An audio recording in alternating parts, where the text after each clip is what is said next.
The sky above Taris burned. Fire raged along the jagged cliffs of the mountainous planet, a storm of embers and thick black smoke rising into the violet twilight.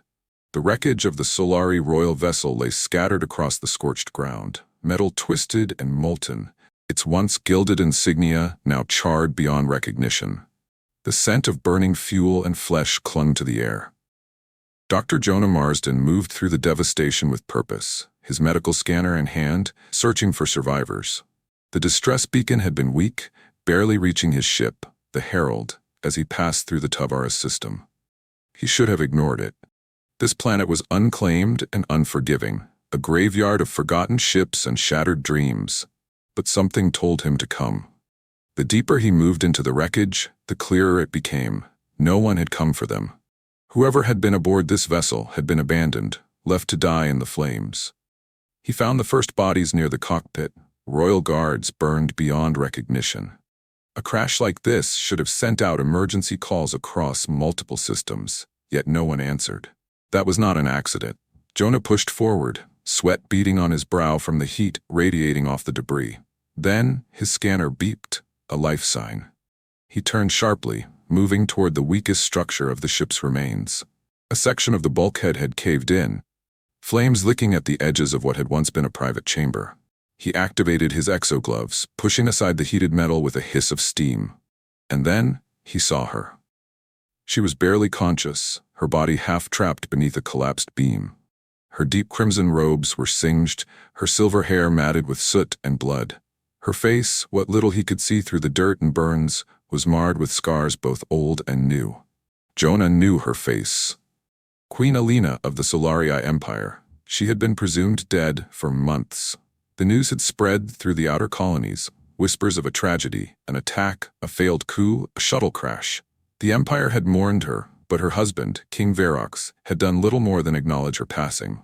No royal search, no great effort to retrieve her body. Now Jonah understood why. She had not died in the crash. She had been left here to die. Alina's eyes flickered open, glazed and unfocused. She tried to speak, but only a weak rasp escaped her lips. She was fading fast. Jonah crouched beside her, his medical kit already open, his hands steady despite the storm of rage boiling beneath his calm exterior. He injected a stabilizing serum into her arm, watching as the device beeped in warning. Severe burns, multiple fractures, internal bleeding. If he didn't move her now, she wouldn't last another hour. Her fingers twitched, grasping weakly at his sleeve. The effort alone looked agonizing. "Don't," she murmured, her voice barely a whisper. Jonah leaned in, his grip firm on her shoulder. "Don't what?" Her breath hitched. Even in near death, she tried to fight, tried to refuse help. "Don't. Save me." Jonah's jaw clenched. He had heard many things in his life, but never that. He didn't give her a choice. Ignoring her protest, he secured her to a mobile stretcher, shielding her body with a heat-resistant field. The flames raged higher, roaring behind him as he carried her from the wreckage, his exosuit straining against the planet's gravity. His ship was waiting just beyond the cliffs, its engines already primed. As he stepped onto the Herald with her limp body in his arms, the ship's automated systems registered the second life sign aboard. Survivor identified. The doors sealed behind him. Jonah looked down at the woman who had once ruled an empire, now reduced to a scarred remnant of a queen abandoned. "I don't know what he did to you," he murmured, more to himself than to her. "But you're not dying here." As the Herald lifted off, leaving Taris and its burning wreckage behind, Jonah made a silent vow. If King Verox had left her to burn, then Jonah would be the one to bring her back to life. The medical bay of the Herald hummed with quiet efficiency, the sterile white lights casting a stark contrast against the blood and soot covering Queen Alina's broken form. Jonah moved quickly, his hands steady as he worked to stabilize her failing body. Her burns were severe, some wounds still raw from the heat that had licked at her skin. His scanner detected fractured ribs, muscle damage, oxygen deprivation. The worst was the internal bleeding. She had minutes, maybe less. He activated the autosurgeon, programming the system to begin cellular regeneration on the worst of the burns, while he focused on stopping the hemorrhaging. His medical pod could only do so much without extensive treatment, but he refused to let her slip away. Alina stirred, a small groan escaping her lips. She was still fighting. Even in this state, she would not go easily. Jonah leaned closer, his voice low but firm. "Stay with me, Alina." Her golden eyes fluttered open, unfocused but burning with something that wasn't surrender. She tried to speak again, her lips parting, but her throat was too raw. He reached for a hydration injector, pressing it against the pulse point on her neck. Within seconds, she coughed, her body rejecting the dryness that had nearly suffocated her. When she finally spoke, her voice was raspier than before, barely more than a whisper. Why did you save me?"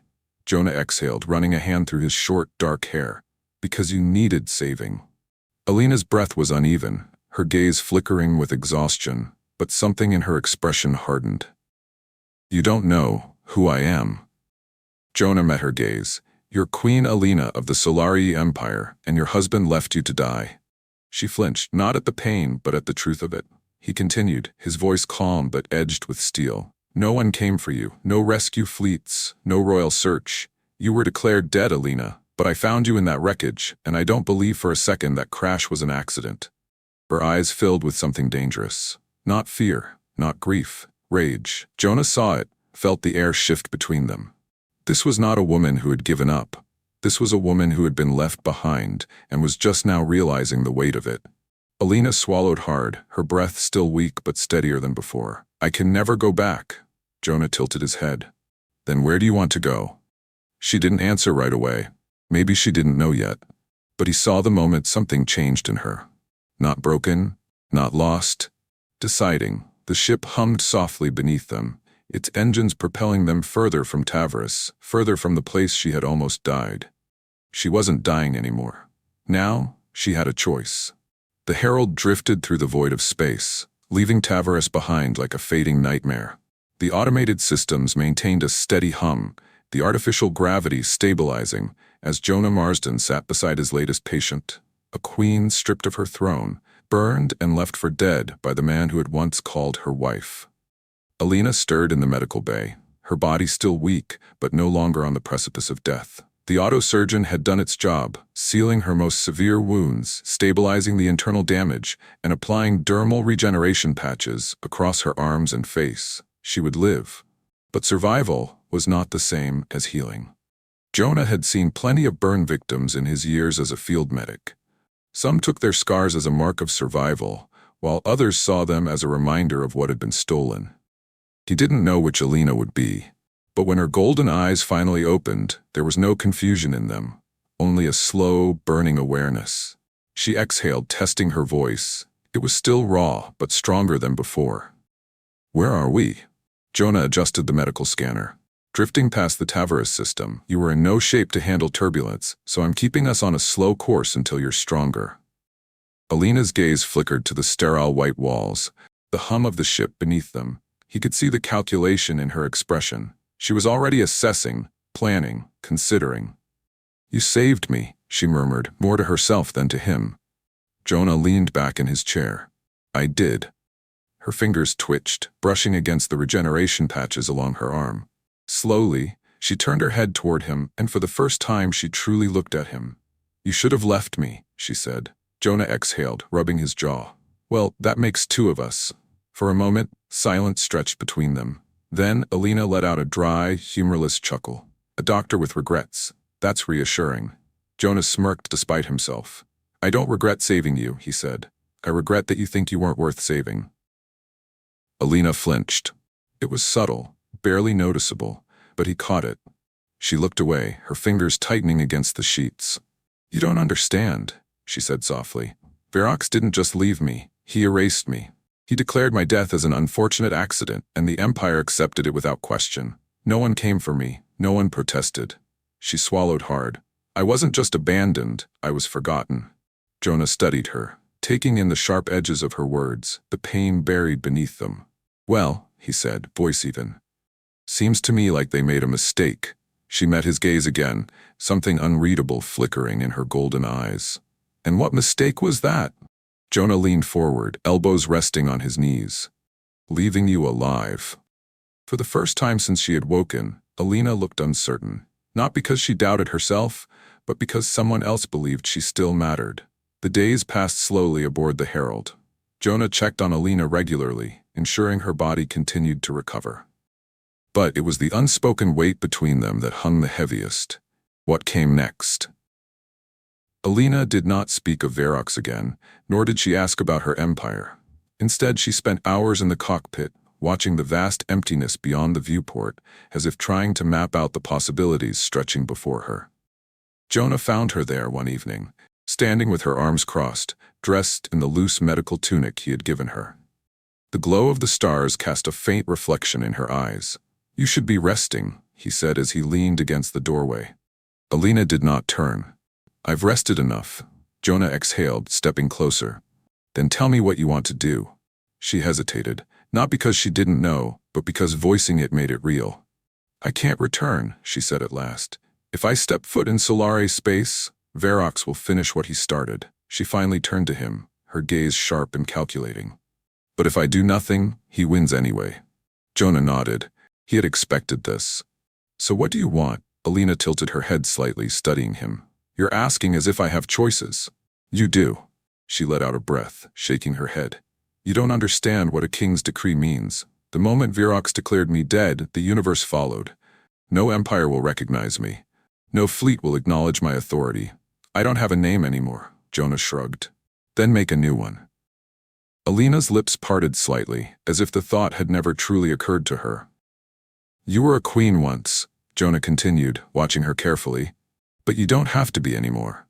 You don't need a throne to be powerful." Alina turned back toward the viewport, her reflection staring back at her from the glass.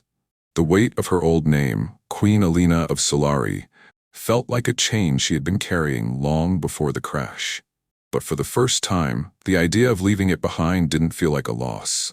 It felt like freedom. She inhaled slowly, then turned to Jonah, her expression more determined than it had been since the moment he found her. "You saved my life," she said. "But I won't be your burden." Jonah smirked. "You'd be the worst burden I've ever picked up." Alina raised an eyebrow. "You mean because I'd kill you before I let you pity me?" "Exactly." A flicker of amusement crossed her face, but it didn't last long. She exhaled, glancing toward the navigation panel.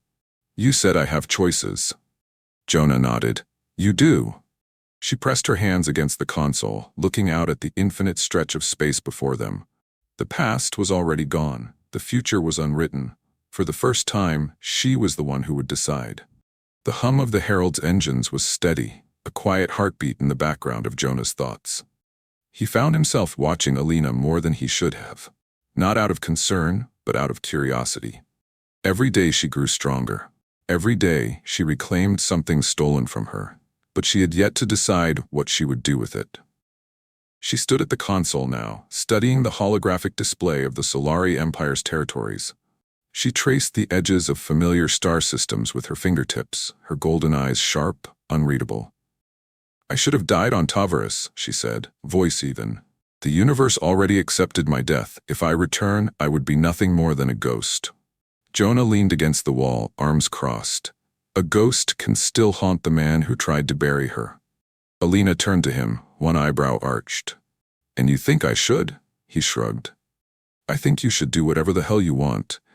But if you're asking me whether you should let Verox get away with it," he exhaled. "No, I don't think you should." She looked back at the projection, fingers hovering over the capital world of Solari Prime. "I was trained my whole life to be a queen, to uphold the Empire's traditions, to be the perfect image of power and beauty. Then, the moment I lost that image, I became nothing." Her jaw tightened. "I let them take everything from me. I let him take everything from me."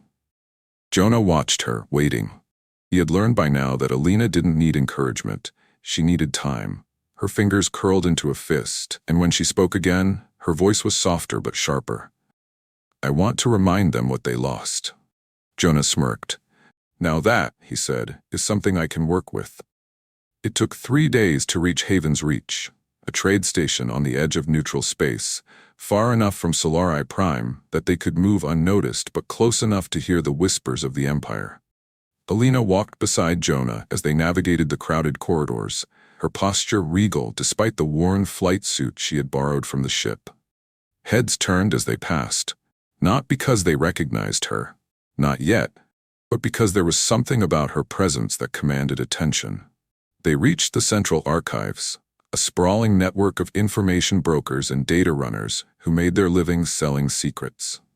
Jonah led her to a quiet booth where a holographic terminal flickered with a blue glow. Alina slid into the chair, fingers hovering over the interface. This was the moment she had been waiting for. The moment she decided what came next. She searched for news of King Verox, for any sign that her so-called death had meant something. What she found made her pulse quicken. Verox had remarried. It had been swift, almost immediately after her tragic accident. His new wife was younger, untouched by scars, a perfect replacement. Alina stared at the data, her breath slow, controlled. Then, without hesitation, she activated the terminal's broadcasting function. Jonah watched, his expression unreadable, as she accessed the private channels used for political transmissions. "You're about to make a lot of enemies," he said. Alina's lips curved into something cold, something dangerous. "Good," she said. Then she spoke to the galaxy. "This is Queen Alina of the Solaria Empire." The words rang across the private networks, carried through encrypted channels that Verox could not stop. "You have been told that I am dead, that I perished in a tragic accident, that my husband, the man who once called me his queen, mourned my loss and moved forward for the good of the Empire." She leaned forward, her golden eyes gleaming. It was a lie. Jonah could already hear the murmurs in the station, the way people leaned toward their terminals, the way eyes widened. "King Verox left me to die. He deemed me unworthy of his throne and abandoned me on Taris to burn in the wreckage of my own ship. He believed no one would find me, that I would disappear forgotten." She let the words settle before delivering the final blow. "But I survived." The galaxy had already forgotten her. Now they would remember. The moment Alina's transmission reached the far corners of Solari space, the Empire stirred with unrest. Whispers spread through the trade networks, the diplomatic channels, and the underground circuits where rebellion and ambition thrived. The dead queen was alive, and she had not returned to beg. She had returned to take. Jonah watched the reactions unfold in real time on the Herald's secondary console. Military factions debated their next move.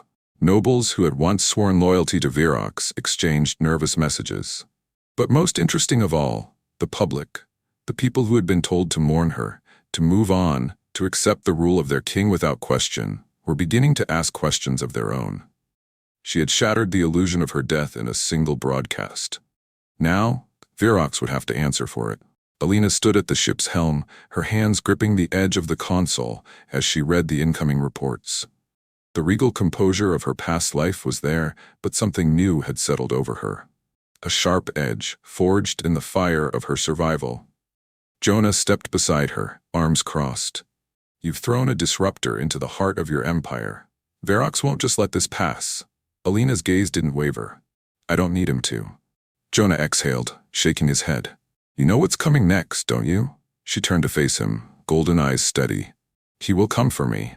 Jonah nodded. "And you're ready for that?" For a moment she didn't answer. Then slowly, a small, sharp smile touched her lips. "No," she admitted. "But that won't stop me." The first threat arrived sooner than either of them expected. A Solari dreadnought emerged from hyperspace just beyond the orbit of Haven's reach, its warship insignia flashing like a warning in the deep void. It did not fire, did not advance aggressively, not yet. Instead, a transmission crackled through the Herald's comms. Alina glanced at Jonah before answering. The holographic display flickered, revealing High Commander Varric, a veteran of the Solari military. His silver battle-worn armor gleamed under the golden light of the transmission, his expression unreadable. "Queen Alina," he said, voice steady but laced with caution. "The Empire requires your immediate surrender." Alina arched a brow, unimpressed. "I imagine that's what Verox told you to say." Varric did not deny it. "Your return has caused disorder," he continued. "The king demands—" Alina cut him off. "King?" she echoed, tilting her head. "That's an interesting word for a man who abandoned his own queen to die." Varric's jaw tightened, but still he did not react emotionally. Jonah watched him carefully, studying the flicker of hesitation behind the commander's eyes. He was conflicted. Alina saw it too. "If you're here to kill me," she said, stepping closer to the transmission feed, "you may as well do it now, Because I will not return to Verox like some obedient exile, and I certainly will not pretend I ever loved him. Varric remained silent. Then, slowly, he exhaled. I am here because I serve the Solarii Empire, he said, not because I serve its king. Jonah felt the shift before Alina even spoke. She smiled, the smallest of victories shining in her golden eyes. Then perhaps, she murmured, it is time you decide which one deserves your loyalty more. The transmission cut. A moment later, the dreadnought powered down its weapons. Jonah turned to Alina, shaking his head in something close to admiration. That was bold. Alina exhaled. No, she corrected. That was the first move. Heaven's Reach was no longer safe. With the arrival of the Solari dreadnought, the neutral station had become a war zone of politics and shifting allegiances. Diplomats, mercenaries, and exiled nobles scrambled to decide where they stood, with Verox or against him. Jonah watched as Alina moved through the corridors of the station, no longer the forgotten queen, but a force that could no longer be ignored. She was not reclaiming a throne. She was building something entirely new. It was only a matter of time before Verox himself made a move. Jonah was prepared for a fleet, an overwhelming show of force designed to wipe Alina out before she could gain more support. But what arrived was far more telling. A single royal emissary entered Heaven's Reach under a white flag, dressed in ceremonial robes of black and gold. He stood stiffly in the dim meeting hall where Alina and Jonah waited, his expression carefully neutral. The king extends his mercy, the emissary announced, his voice smooth but empty of sincerity. If you surrender now, you will be allowed to live, in exile, under strict surveillance, away from Solari space. Jonah scoffed, crossing his arms. That's generous, he said dryly, considering he left her to burn. Alina remained silent for a moment. Then she took a step forward, her presence swallowing the room. Tell Verox something for me. The emissary hesitated. My queen? Alina's golden eyes burned. Tell him I am coming for him. The emissary paled, his throat bobbing as he swallowed. Alina leaned in slightly, her voice cold, merciless, absolute. He can either prepare for my return, she said, or prepare to lose his throne. The emissary fled. Jonah let out a low whistle. Well, he said, watching the doors close behind the terrified diplomat, that'll piss him off. Alina turned to him, tilting her head. Good. For years she'd been cast aside, burned, forgotten. Now the Solari Empire would know the truth. Queen Alina had returned, and this time she would not be silenced. The Solari Empire trembled. Alina's message had spread like wildfire, reaching corners of the galaxy that her husband, King Verox, had long ignored. Nobles whispered of a queen returned from the dead, of a wrong that could not be buried, of a ruler who had forsaken his own blood for vanity and convenience. Verox, true to his nature, reacted not with caution, but with arrogance. Jonah stood beside Alina in the cockpit of the Herald, watching as their ship approached Solari Prime, the Empire's beating heart. Ahead of them, the king's fleet waited. Gold-plated warships and towering dreadnoughts poised like a wall of steel and fire, prepared to wipe them from existence. But something was wrong. Jonah narrowed his eyes at the incoming transmission list. There, not opening fire, he muttered. No aggressive locks, no warning shots, they're just sitting there. Alina leaned over the console, her golden gaze locked onto the display. They're waiting, she said. Jonah looked at her. For what? Alina inhaled slowly, then reached for the comms. For me. She activated the transmission, her voice carrying across the fleet. I am Queen Alina of the Solari Empire, she declared. The woman your king left to die, the woman he replaced, the woman he fears more than war itself. Silence answered her. Then, slowly, one by one, the ships before them deactivated their weapons. Jonah stiffened, glancing at the display. What the hell is happening? Alina watched as the fleet parted before them, not as an act of surrender, but as an act of rebellion. They're choosing, she murmured, and Jonah realized in that moment that this was never about battle. This was about loyalty.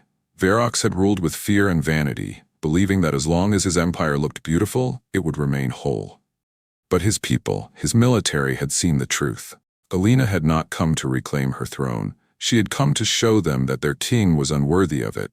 A single ship broke from the capital docks and sped toward them. The royal flagship. Jonah clenched his fists. Looks like your husband finally decided to show up. Alina straightened, her voice was cold.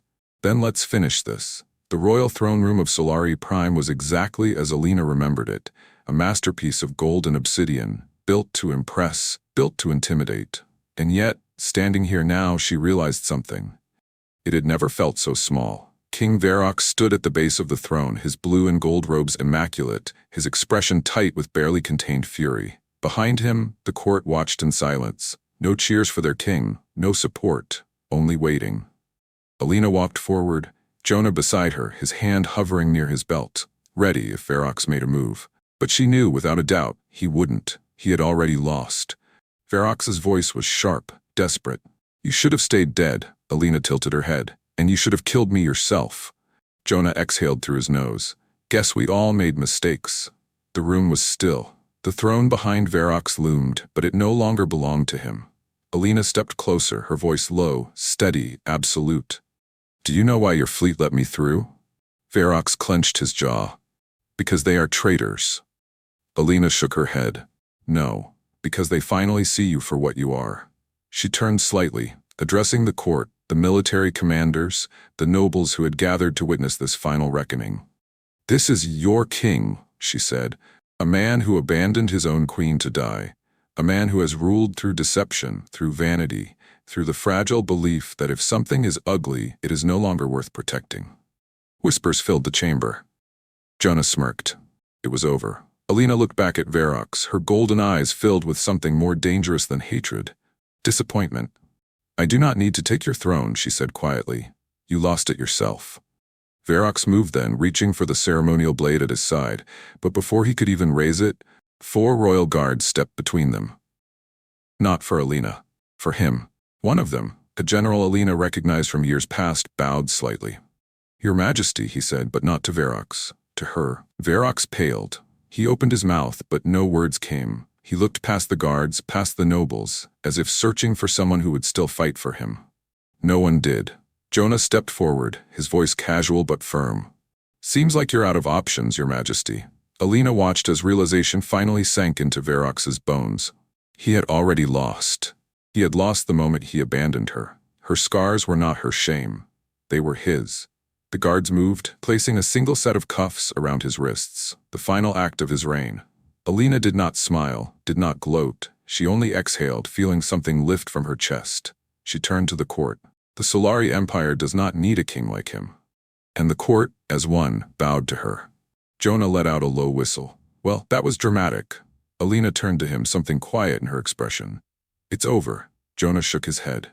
"No," he corrected, "it's just beginning." Alina did not reclaim the throne that day. She did not need to. She had already won.